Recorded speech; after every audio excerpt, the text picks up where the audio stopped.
الله من الشيطان اللعين الرجيم. بسم الله الرحمن الرحيم. الحمد لله الذي لا يبلغه مدة القائل ولا يوصل معه واد ولا يؤذي حقه المجتهدون الذي لا يدركه بعض العلم ولا يناله غوث الفتن الذي ليس على صفته حد المهدي ولا نات المنظور والصلاة والسلام سيدنا ونبينا وشفيعنا وأبي قاسم محمد اللهم صل على وعلى محمد. آل بيته الطيبين الطاهرين المعصومين. أما بعد، الله تبارك وتعالى بسم الله الرحمن الرحيم. فانجيناه وأصحاب السفينة صلوات الله اللهم صل على محمد. یہ سورہ العنکبوت کی آیت ہے کہ فانجیناہ وصحاب السفینہ. آیت نمبر 15 ہے. ترجمہ یہ ہے کہ ہم نے ان کو نجات دی اور سفینے والوں کو نجات کہہ کے لیے ہی ہم نے یعنی نوح کے بارے میں یعنی ہم نے ان کو نجات دی سفینے والوں کو. قرآن کی اس مختصر آیت کا پس منظر کشتی نوح کا واقعہ ہے. یعنی یہ جو آیت ہے قرآن مجید کی آیت ہے یعنی سورہ العنکبوت کی آیت نمبر 15 کی کس کے لیے ہے؟ جناب نوح کے لیے ہے. کہ جناب نوح نے کشتی کو تیار کیا اور پھر اس کے بعد جناب نوح نے کہا کہ آؤ اس کے اندر بیٹھ جاؤ اور تمہاری نجات ہوگی. تو جناب نوح اور کشتی پر سوار ان کے ساتھی طوفانے میں محفوظ رہتے ہیں. یعنی جب کشتی چلتی ہے تو جناب نوح کے ساتھ جو ہے وہ کشتی پر جو ہے وہ سوار جو ہونے والے ہیں وہ بچے رہتے ہیں، محفوظ رہتے ہیں. کیونکہ جناب نوح کہہ رہے ہیں اس سے باقی سب لوگ غرق و تباہ ہو جاتے ہیں. اس کے علاوہ جو اور ہوتے ہیں وہ تباہ ہو جاتے ہیں. جو کشتی پر سوار ہوتے ہیں وہ نجات پا جاتے ہیں. اب قرآن آواز دیتا ہے کہ فانجیناہ وصحاب السفینہ، ہم نے نوح کو نجات دی اور سفینے والوں کو نجات دی. یعنی ہم نے نوح کو نجات دی اور سفینے والوں کو نجات دی.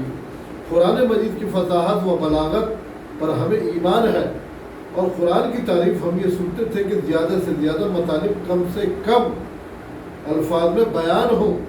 اگر اسی آیت کریمہ کو اس طرح بیان کیا جائے کہ فانجیناہ وصحاب، ہم نے ان کو نجات دی، ان کے ساتھیوں کو نجات دی، الفاظ کم ہوتا مطلب اتنا ہی ذہن نشین ہوتا.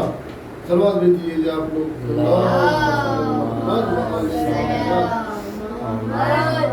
یہ قرآن کہہ رہا ہے کہ کس طریقے سے ہم نے نجات دی.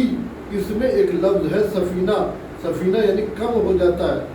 بظاہر مفہوم کو کم و بیش پہلے جیسا ہی سامنے آتا. یعنی ہم نے نوح کو نجات دی اور نوح کے ساتھیوں کو نجات دی. یعنی ہم نے کس کو نجات دی؟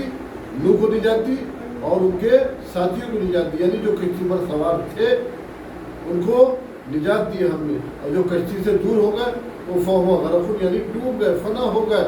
اور جو کشتی پر سوار تھے وہ کیا ہو؟ ان کو نجات دی. لیکن قرآن کریم کہ ہم نے اصحاب کے ساتھ سفینے کا لفظ شامل کر دیا. ہم نے نوح کو نجات دی اور اصحاب سفینہ کو نجات دی. یہ سفینہ کے لفظ کا یہ سفینے کا لفظ کا اضافہ صبح قیامت تک اصحاب اور اصحاب سفینہ کے فرق کو واضح کرتا رہے گا. اگر آیت یوں ہوتی فانجیناہ وصحاب تو ہم نے نوح کو اور ان کے اصحاب کو نجات دی تو جتنے اصحاب تا قیامت آتے سب کو نجات کا سرٹیفکیٹ مل جاتا. قدرت نہیں چاہتی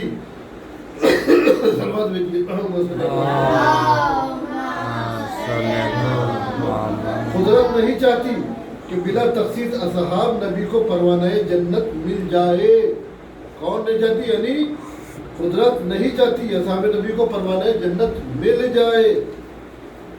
اصحاب اچھے ہوں یا برے، وہ صحابیت کی ڈھال بنا کر جنت میں داخل ہونے کا جواز حاصل کر لے.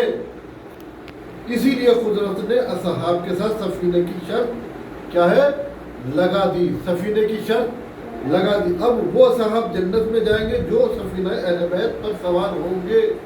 کون سوار ہوں گے؟ وہ صاحب جائیں گے جو سفینہ اہل بیت پر سوار ہوں گے. یعنی میرے اہل بیت کی مثال کیا ہے؟ کشتی نوح کی ہے کہ جو سوار ہو گیا اور وہ نجات پا گیا. صلوات محمد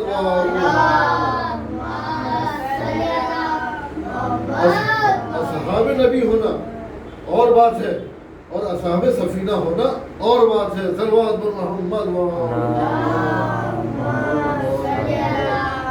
معلوم ہوا کہ نبی نجات دلاتا ہے. معلوم ہوا کہ نبی نجات دلاتا ہے اور اصحاب سفینہ نجات پاتے ہیں. سرکار کی حدیث میرے اہل بیت کی مثال کشتی نوح کی ہے یا نہیں؟ جناب رسول خدا نے فرمایا کہ میرے اہل بیت کی مثال کیا ہے؟ کشتی نوح کی ہے. جو کشتی نوح جیسی ہے اس کا مطلب یہ ہوا کہ نبی کا صحاب ہونا جنت کی ضمانت نہیں ہے بلکہ جنت کا حقدار ہونے کے لیے کشتی اہل بیت پر سوار ہونا لازمی ہے. جو کشتی پر سوار ہوگا یعنی جیسے جناب رسول خدا صلی اللہ علیہ وسلم نے کہا کہ میرے اہل بیت کی مثال کشتی نوح کی ہے کہ جو سوار ہو گیا وہ نجات پا گیا اور جس نے کشتی کو چھوڑ دیا فہو غرقون یعنی وہ ڈوب گیا, فنا ہو گیا. محمد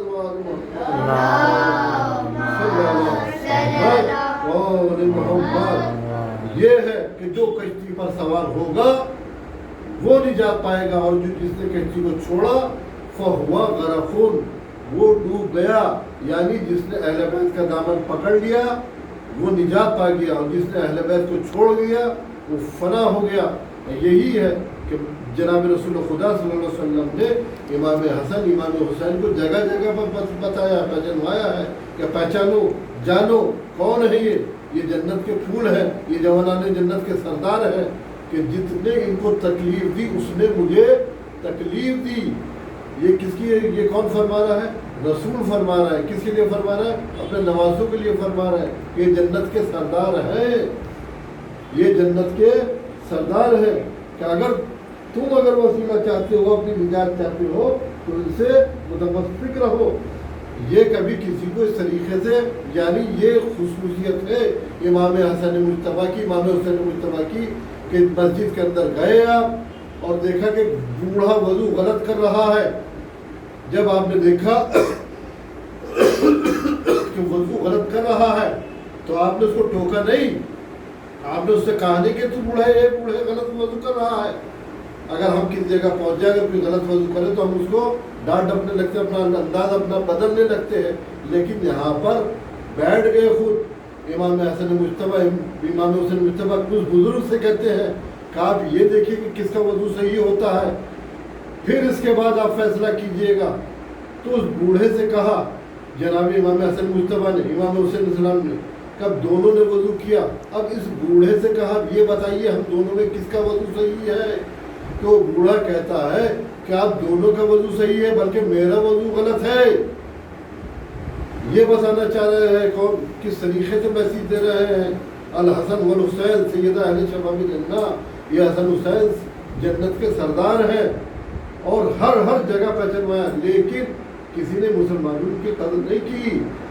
اور یہی نہیں بلکہ ایک واقعہ ہے, امام رضا علیہ السلام کا واقعہ ہے کہ جب آپ نے چاند دیکھا محرم کا 8ویں امام نے تو آنکھوں میں آنسو آ گئے آپ کی, اور جب آنکھوں میں آنسو آ گئے تو گریا کرنے لگے. گریا کرنے کے بعد پھر چلتے ہیں دیکھا ہے کہ ایک شخص ہرنی کے بچے کو ہرنی کو لا رہا ہے اور اس ہرنی نے امام کی طرف دیکھا, بہت مایوس ہو کر دیکھا, اس شخص کو روکا.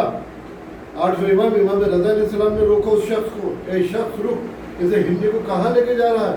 کہ مولا, بلکہ یہ کہا کہ وہ جانتے نہیں کہ مولا ہے, بلکہ یہ کہتا کہ میں نے اس کی شکار کیا, میں شکار کر کے لے کے جا رہا ہوں. تو مولا نے کہا ایسا ہے, اس کو جو ہے یہ بے زبانی میں یہ کہتی ہے کہ مولا میرے 2 بچے ہیں, چھوٹے چھوٹے بچے ہیں, مجھے ان کو دودھ پلانا ہے. بس یہ بچی جو ہے, یہ بچے کا جب اسرار کو دیکھا, بتایا کہ کہ میں تجھ سے ضمانت لے دوں، 8ویں امام نے کہا کہ بچوں کو اپنے دودھ پلا کر آ جائے گی، لیکن یہ دیکھا کہ جب یہ نے کہا ٹھیک ہے، اگر وہ کہتے شخص کہتا ہے کہ جانور کبھی واپس نہیں آتا ہے، جو جاتا وہ واپس نہیں آتا ہے، لیکن امام نے کہا کہ میں ضمانت لیتا ہوں اس ہرن کی، اس ہرنی کی میں ضمانت لیتا ہوں۔ اب ہرنی جو گئی اس نے اپنے بچوں کو دودھ پلایا، پھر وہ کہتا پہلا دن ہو گیا، دوسرا دن ہو گیا، تیسرا دن ہو گیا، آخر کہتے کیا بات ہے کہ تو اب واپس آ رہی ہے، اتنا میری بات کی لاج نہیں رکھی کہ مولا میں آپ سے کیا بتاؤں، میں جب امام حسین السلام کا غم مطلب عزاداری ہو رہی تھی وہاں پر میں عزاداری میں مشغول ہو گئی، اس کے بعد امام سے باتیں کر رہے ہیں، جیسے ہی اس شخص نے پوچھا آپ کون ہیں، کہ مجھے امام رضا کہتے ہیں، کہ اس بچی اس کے 2 بچے ساتھ میں دیکھا 2 بچے آ رہے ہیں، تو یہ خصوصیت تھی امام کی کہ میں کس کا غم کر کے اہل بیت کا غم کر کے آئی۔ تو یہی ہوا کہ جب چاند نمودار ہوا تو 8ویں امام نے گریہ کیا، لیکن کربلا کی شہادت ایسی شہادت نہیں تھی۔ کیسی شہادت تھی؟ امام حسین السلام نے دین کو بچایا، اسلام کو بچایا، قرآن کو بچایا، نماز کو بچایا، روزے کو بچایا، ارکان امامت کو بچایا، یعنی امام حسین السلام اگر قربانی نہ دیتے تو آج اسلام کب کب مٹ گیا ہوتا۔ کربلا میں امام حسین السلام نے قربانی دے کر بتا دیا، دیکھو آج کروڑوں زبانوں پر کیا ہے، حسین حسین ہے، اور اس بات کی دلیل ہے کہ حسین نے حق کے لیے قربانی دی۔ یزید کا کوئی نام لیوا نہیں ہے، لیکن امام حسین نے کربلا کے میدان میں قربانی دے کر اسلام کو زندہ کر زندہ و جاوید کر دیا۔ اللہ رحمۃ اللہ علیہ قوم الظالمین۔